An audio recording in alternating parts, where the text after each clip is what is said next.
33-story hotel and condo project. I'd probably be Okay, like like that. stop, tap. This is a plan by the community for the community. This one here, you showed me. No problem, Ken. Thanks for having me. It's Kent Mulgat for Kelowna Now. And we're joined by Anas Khartoumeh, the Grand Marshal for the Pride March. Thank you. Quite an honor. How does it feel to be the person who's going to be carrying a flag in an event like this, given where you're from and what you've been through?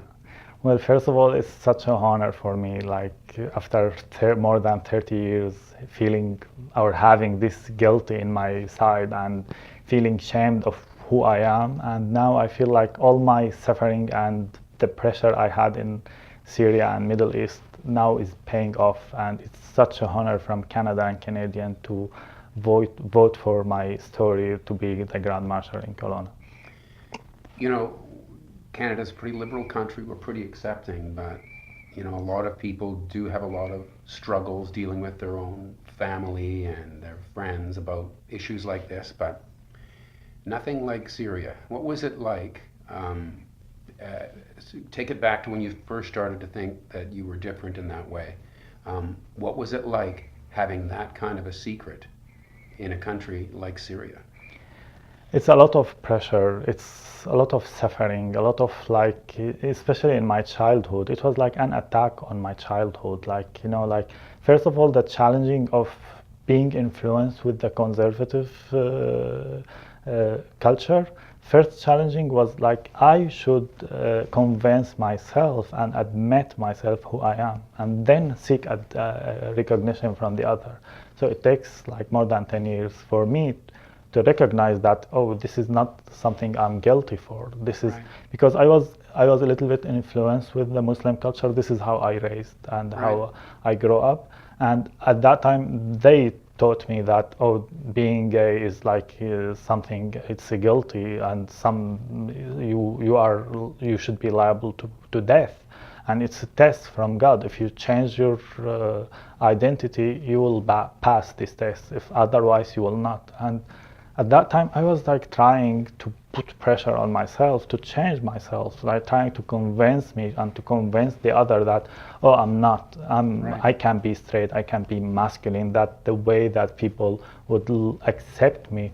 But then, day by day, I start to read and to look at it from other perspective. When I start learning that, oh, there is in the other world in Canada that people recognized and they feel they live a better life, then I start distinguish between what's wrong and what's right, and then I liberated my mind and I start being open and I admitted myself, no, this is not illness, this is not something I should blame myself on it, this is how I am and this is how should I be. But about your family issues, could you tell your father when you were young? No, he would never accept that.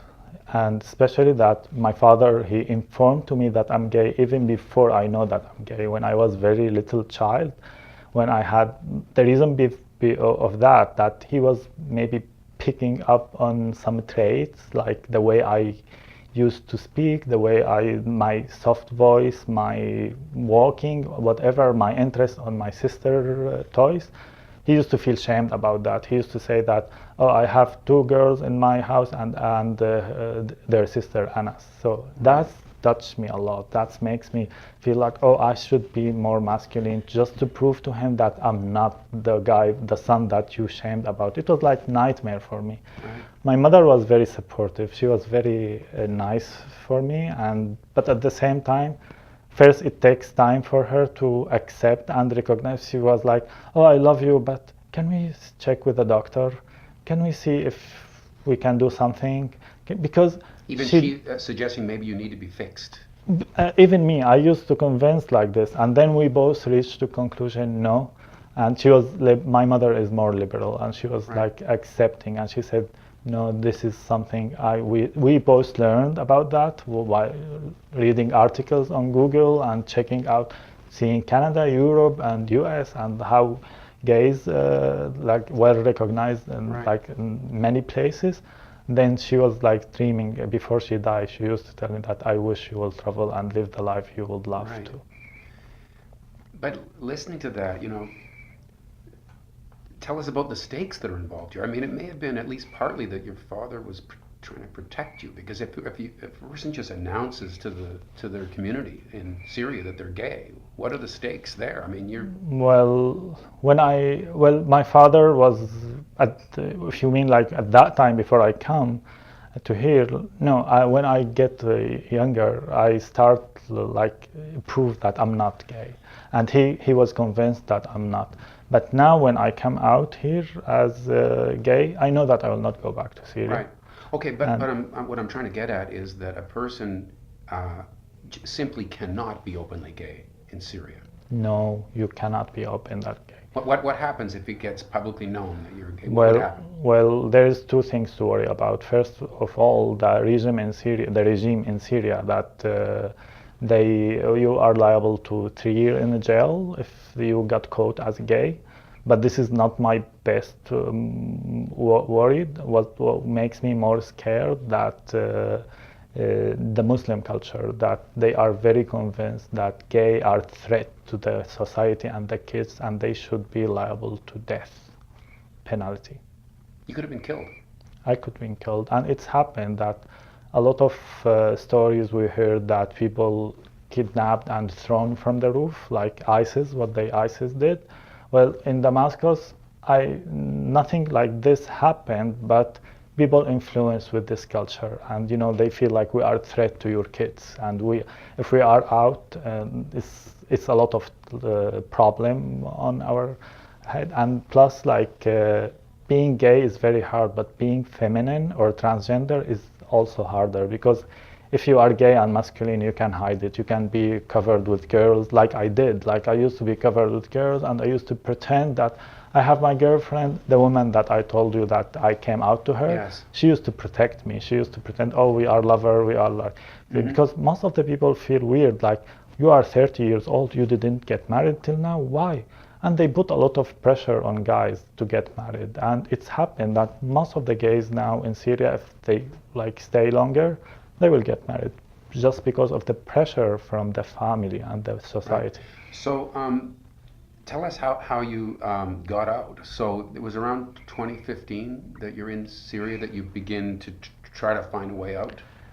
Actually, I was trying to find way out before that. Since I admit myself as a gay, I knew that was not my place to live. But what was your method of getting out? What makes me go out because in 2015 I was required for military service, and at that time I knew that I had two trouble in my life, the gay and the military, and so now you have two reasons to get out. Exactly, and I didn't want to be part of this war. Like especially when the target of the war changed, now it becomes like civil war between two part of religion, that I don't belong anymore to this religion. So I just decided to get out, and I was very lucky that I crossed the border to Lebanon after announcing my name on the border. So otherwise I would never be out. Was that easy to do? Did you just simply? I went legally, yeah. I went legally, but in Syria, everything you can do, it's oppressive system. Mm-hmm. You can pay for everything. I paid to the border people, and just to check before I go, some of my friend, he went and he paid to the border just to check my name, that if I am required or not. And they tell him that, he's not on the list. And I crossed the border legally, because if you don't cross the border legally, you can't book flight from Lebanon. You have to show them that you are legal in Lebanon. Okay. So the day after, the same friend, he went and he checked, and they told him his name just published today. Okay. Yeah. And then from what happened next? I stayed for a while in Lebanon, but the problem is Lebanon is more liberal than Syria, and they just started their gay pride, and I'm so optimistic from Lebanon now. Hopefully they will be the best example in Middle East after Israel, for sure. Right. But the problem is in Lebanon that Lebanon is a very small country. It's smaller than Vancouver Island, and they were overwhelmed with the refugees in Lebanon. So they don't have too many resources to support refugees, and you can't have a job there. And what makes me stay longer in Syria, because I have good job in Syria. I was assistant manager in auditing in Ernst & Young. And then I moved to Lebanon, and in Lebanon I was looking for a job and I couldn't do that. And Iraq was northern Iraq, Kurdish place, was the only one who grants Syrian in Middle East. Very few countries who grant Syrian work permit. So because of not I didn't want to be jobless in Lebanon, I went to Iraq. Well, people say that, oh, Iraq is not a friendly environment. So, but at that time I was not out, so I will not to go to Iraq and say, hey, I'm gay. Right. I just went for having job because I didn't want to. So then, how did you wind up getting to Canada once you were in Iraq? Yeah, that's the most important things I have done in my life. Like when I was in Iraq, first of all, I applied for refugee agency in Lebanon, but after I moved to Iraq, they canceled my application and they called me back. They told me, because you changed your residency, we can't process your application anymore. You have to move your file to Iraq. I moved my file to Iraq, but I was waiting, and a lot of people are waiting. And I guess the priority at that time was more to family than or single women than guys. Well, gays are priority as well, but I don't know how the system it works at well. I haven't had any call from the refugee agency. Right. At that time, I was influenced with one guy, Syrian guy in Vancouver, and he was the Grand Marshal in Vancouver, 2016. So you made direct contact with him? I made direct contact with him, and he set me up with Rainbow Refugees. He submitted my story. His name is Dani Ramadan. He submitted my story to Rainbow Refugee, and Rainbow Refugees sent my story across Canada. And first call I got from my sponsors here in Kelowna. They are like 13 members of organization called CORC, Central Okanagan Refugee Committee. When they read my story, they immediately accepted and they sent requests. They said that we want to sponsor this guy. And I would like to announce now that thankfully CORC are now waiting 2 more gay guys in Syria. And I'm so happy and excited, and thanks CORC for helping my community. Wow, it's amazing, after all you had been through, that the fact that you're gay really ended up being your ticket out.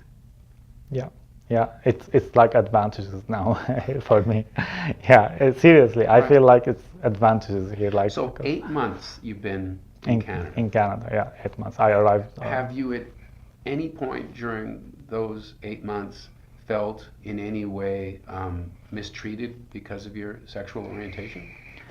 Well, I've never felt mistreated or any discrimination. I felt myself here in Kelowna and in Canada. I feel that I am me, and I can give you an example. Like my sponsor, none of them is gay, and all of them offered me sponsorship, and they did a great job when I arrived. They were like every day devoting their time, like give me like networking connections, helping me find job, especially that I found job first after 1 month of arriving, and I was considered like successful refugee story in Kelowna, and it means a lot for me, and I own them my success. And not only my sponsor, even my neighborhood, my roommate, everybody I meet, like, oh, like, what do you want? How can we help you? Like, like I felt very welcomed in Canada, and I own Kelowna, my success and my achievement. Right. Can you see how it makes so much sense that you should be carrying the flag on Saturday? It makes sense, a lot of sense for me, especially that I feel like I have taken the word that given the most shamed in Middle East, and now I have made it my identifier in Canada. You know what I mean? Like, yes. This means a lot to me. It changed my life totally. It gives the meaning to my life. I feel like I would like to be out and to tell everybody, to deliver my message to people who are hidden now, that you can be out hopefully if they can find their way to Canada, or like, because now there might be some kids now are hesitating, accepting themselves, they're hesitating to whom should they come out. Like, I would like to tell the fathers and the mothers, all the parents in the conservative family, be the good example for your kids. Be the first person that your kids choose you to come out to you. When they come out to you, they are trusting you, and they don't disappoint them. Don't let them go to the stranger like what I did. Yeah, terrific. Thank you for joining us. Thank you so much. Thanks for having me.